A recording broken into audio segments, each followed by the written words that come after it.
Brenna and I are continuing west across Uzbekistan, following the old Silk Road. Before immersing ourselves in history, though, we get a chance to see what life is like in a rural Uzbek village. This is Sentyab village, southwest of Samarkand. Most people make a living here raising livestock. Donkeys are the primary mode of transportation.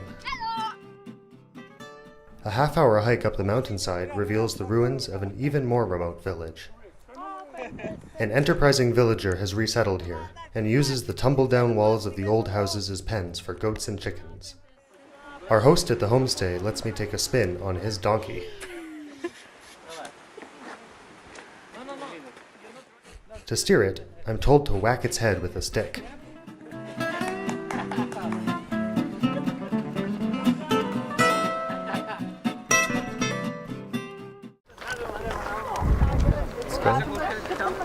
This is Nurata in Uzbekistan. Behind me is a wall that allegedly Alexander the Great built when he conquered Bactria.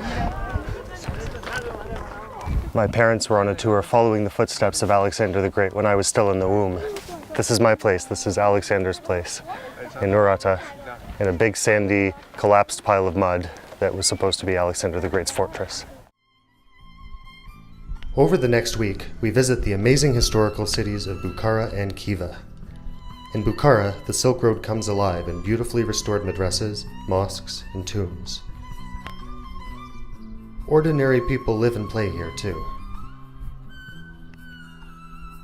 The city of Khiva is so well preserved that images of caravans and dancing concubines spring into the imagination. The slave trade made their khans rich beyond imagining, and life miserable for everyone else. Now down in the square in front of the palace, they executed so many people that they actually have a drain to take away all the blood.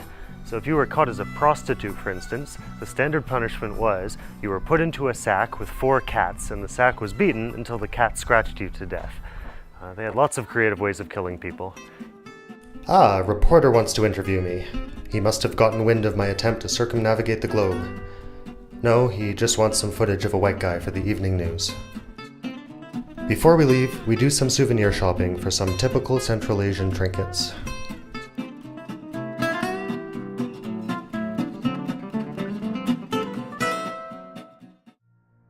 The all-powerful central government of Uzbekistan is stamped everywhere on the landscape.